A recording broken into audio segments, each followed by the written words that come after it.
Hello, y'all. Welcome back to the yearly coverage of any Apple event because it's really easy to do for views. Anyways, so it's been a while since I made a video, but these are pretty fun to do. So let's take a look at what Apple has recently. So they announced two new hardware products, actually there was three, at WWDC today. We'll take a look at the first two, which are MacBooks, and as you can see already, there's a new 15-inch MacBook, and you can basically imagine it as the current 13-inch MacBook Air, but they just stretched it out a little bit. So one thing about this design is that it really kind of reminds me of like Retina MacBooks, like the 2012 Retina MacBooks. So that's really just one thing. I feel like it's just they enlarged the MacBook Air, so there's not really too much to do about this. So let's take a look at the other products that they announced. So they also refreshed the Mac Studio, but there's no like hardware chassis, it's just the M2 Ultra chip. So we'll take a look at the M2 Ultra chip with the Mac Pro. Now, the Mac Pro comes with the M2 Ultra, which is two M2 Maxes glued together, and I was kind of surprised that they didn't go with like an M2 Ultimate or something with like four M2 Maxes glued together. But basically, it comes with 24 cores, 76 core GPU, and all the classic features like 60 and 5.3. But the big thing that I think is really good is that it has PCIe Gen 4. Now, many of you might think, this is the beginning of like video card support, but so far I've seen nothing from Apple that say as like you can plug a 4090 into this, and I really doubt it because ARM GPUs probably wouldn't work very well, and you're probably never going to get NVIDIA support anyways because Apple and NVIDIA are still in this kind of like weird pissing match where no one really likes each other. But I think the PCI Gen 4 is really going to be used for like 10 gig Ethernet cards or like hardware RAID or something. But those are the uses you're going to be using for your PCI, so probably no GPU cards. But they did mention that you could maybe plug in those afterburner cards from the old Mac Pros, and since you have 6 of them, you could plug 6 of them in and get mega GPU support. It also supports 6 Pro Display XDR, so you can really make a battle station with that, but that's like $6,000 per display if you're buying the stands with them, so $36,000 on your battle station, so I don't know how you're committed to that. But let's move on to iOS. So in iOS, they dropped some new locks. They dropped some new like call screen things. Now, they look pretty cool, but one major thing that I was concerned about is that I feel like people are just gonna put like, especially if you're in like school right now, someone is going to make one of those call screens with like a disturbing image or let's just leave it at disturbing image and not like any of the more illegal disturbing images, and then they'll just like prank call everyone in the school. But I guess the positive is that your name's on there, but you could easily spoof your name. And then a voicemail thing where it's kind of like live voicemail, and there's also a transcript for this. So that's pretty cool. I'm pretty sure we already had this on Android, but it's nice seeing that features are being ported over. And in iMessage, they made it so that you had to press more buttons in order to do the same thing you've been already doing, because if it ain't broke, fix it. So it's just a new interface. You can use any emoji as a sticker, so I know I'm going to be seeing a lot of pregnant man emojis in my group chats. And they also have this new Craig basketball emoji. Anyways, they have this new journaling app for iOS 17. It seems a little bit like a privacy risk for me for like telling Apple and my iPhone everything that I'm doing in my life. They say it's private, but I don't know how much to trust that because it's been shown that Apple has been spying on Apple Store users. Standby mode, which basically turns your phone into an expensive Google Home, and looks like it only works with this one specific stand. And then that's basically a summary of what's going to happen with iOS. I believe they're also adding like interactive widgets, but they announced that in the pad section, and I'm not sure if that's coming to iOS, but you also have live stickers, which just allows you to turn any photo into a sticker. So I guess a lot of pregnant man emojis and Peter Griffin's in my chat. iPadOS comes with a new lock screen that was introduced in iOS 16, so it's kind of a pattern recently that iPadOS just like lags a version behind iOS, which is kind of annoying. But you also have interactive widgets. The Health app, which I swear was like on the iPad before and then it disappeared and now it's back, I guess. You can open PDFs, which is like, why didn't the iPad already have this? You can interact with widgets, and that's basically it. It's very sparse features on iPadOS, and they haven't even like improved the Stage Manager, which is still awful on any OS that it's available for. And finally, not finally actually, macOS Samoa, or Samoana, I don't know really how to pronounce this. My rule of like marketing names is that if you can't pronounce it, it's probably going to be a fail. So a couple of things that are coming to macOS next year, or macOS 14, is going to be widgets on your screen, which I guess is cool, and that's it. There's new games coming, but last year at WWDC, they announced No Man's Sky, and funny thing is, No Man's Sky just came to Mac yesterday. The day that I recorded this video, the day that WWDC was out, it came out yesterday. That is stupid. It took them a year to announce a game that was like featured headlined in WWDC. And then they had this new feature where you can like put your presentation behind you, and it works in any application. That's super cool because I thought it was going to be locked to FaceTime. They have these like emoji things which are kind of cringe.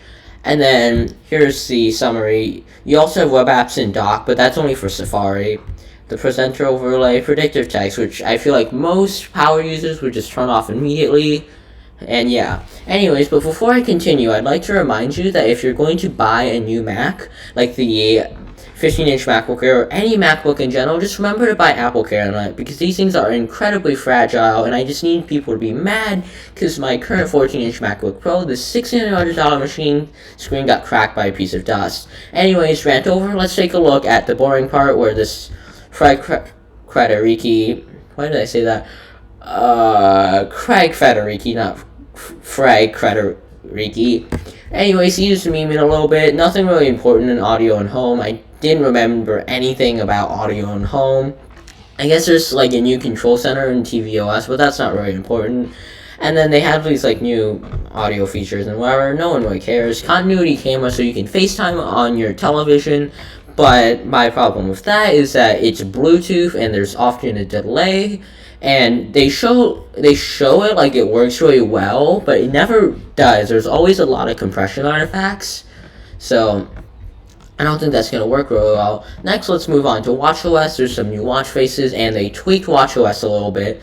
And personally, I think it looks so much better, because currently WatchOS is just like stuff on a black background, and now there's like so much more like color gradients, and it really pops on WatchOS now that they can like afford to show you colors without making it seem like the watch had huge bezels. Have some new like cycling features, and then you could also tell your watch how you're feeling right now, which feels really stupid to me, because like when you're like, oh, I am so angry right now, like when you're super angry, you're like, oh, I should take out my watch, open the Minus app and record it on my phone.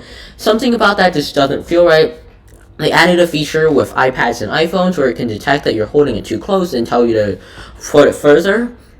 And I think that's pretty cool, but my idea was that next year they add this feature where like people can like take out their iPhones and they can nudge other iPhone and iPad users that their audio is too loud. So it'd be really nice if you're in like a restaurant with one of those iPad kids and you can tell them, hey, you're being kind of a little shit right now, so how about you turn down your volume? So that'd be a really cool feature. And then they added some new watch faces, but that's expected. And finally, Tim Cook said the words today, one more thing. I'm pretty sure you already heard it from every other techie viewer who has more subscribers than me, but I'm going to cover it anyways. So there's this new Reality Pro headset, or like Apple Vision Pro, I think it is. It has a lot of cameras, it's really expensive, and it makes you look like you're on weed all the time. So this image is the one where like they were using it, and it shows your eyes, which is like really uncanny. It has like this layouts and whatever. It's powered by the M2 chip, but you have a cable, so you can see here you have a cable that goes down to a battery pack, which is kind of annoying, but I guess it's better than having to carry a battery on your head. And overall, I think the design looks really goofy, and because it's passing your eyes through, it's not like transparent. It's like eyes, screen, and then a outwards facing display for your eyes, so it just kind of makes you look like you're zoinked out of your mind. They were showing you this like graphics presentation, but overall I think this looks awful.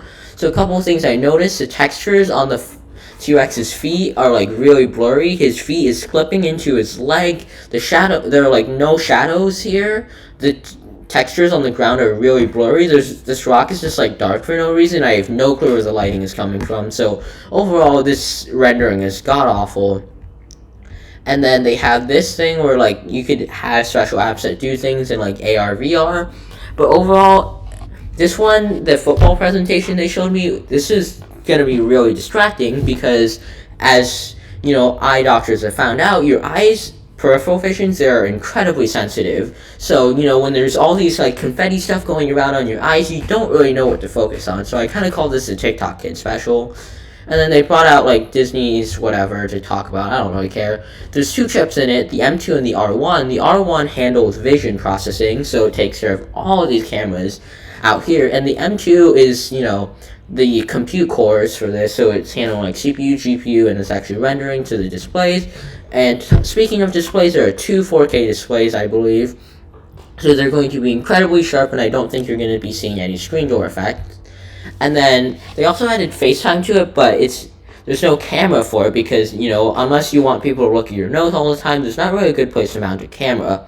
So instead, what they do is that they scan like your face and your body, and they create like a 3D emoji or Bitmoji of you, and then that moves around as it tracks your head. But during the presentation, I noticed that his torso would often kind of like jerk around and like have really weird micro movements that don't seem human. And I feel like that's one of the downsides. Also, this guy, like the way that it's rendered, looks like it's me dreaming, and he's about to tell me that like I'm a covenant and I'm the son of God. Like this guy just doesn't 100% sit right with me. It's not the person's fault. It's more like the weird rendering. Here's how it's going to work. CoreOS real-time subsystem, foveated renderer. So that means, if you don't know what foveated rendering means, that means that it can track your eye movements and render higher resolution only in the places that your eyes are looking and not anywhere else, because the way that our eyes work, you can really only see clear in about like 10% of your eyes, and everything else is blurry. So just in case you don't believe me, focus on your display right now and try and read the text around you in your peripheral vision. You can't because it's really blurry. So that saves a lot of power, and it means that the M2 chip doesn't have to work that hard to make it look good. Multi-app 3D engine, whatever. We already saw before with the TX1 that the 3D rendering looks awful. I don't know because if it's that app specifically or anything else, but apps are coming to it. And that's basically it for WWDC. There's 3 new products, a Mac, 2 Macs, a Mac laptop, a Mac desktop, all the new OSs, and the Apple Reality Pro, which is, if I haven't said it already, $3,500. So that's it for my coverage of WWDC. If you remember in the prior years when I'd like install the betas, I'm not doing it this year. I have like no devices that actually support it except for this Mac, which is my production Mac, and I don't want it to, you know, be bugged because macOS Ventura is still buggy and I don't want more bugs. Yeah, so there's probably going to be no OS coverage this year until like official release, but with that, I do have a couple more announcements. I'm not dead. I will be making more videos. I have a couple more videos that are coming down the pipeline, but they do take a little longer. So, yeah. Anyways, that's been my coverage of WWDC. If you liked it, please remember to like and subscribe, although I feel incredibly cringe saying that. So, let's go with the Microwave Society way of liking and subsidiarying the video. Thank you for watching, and I'll see you next time. Bye-bye.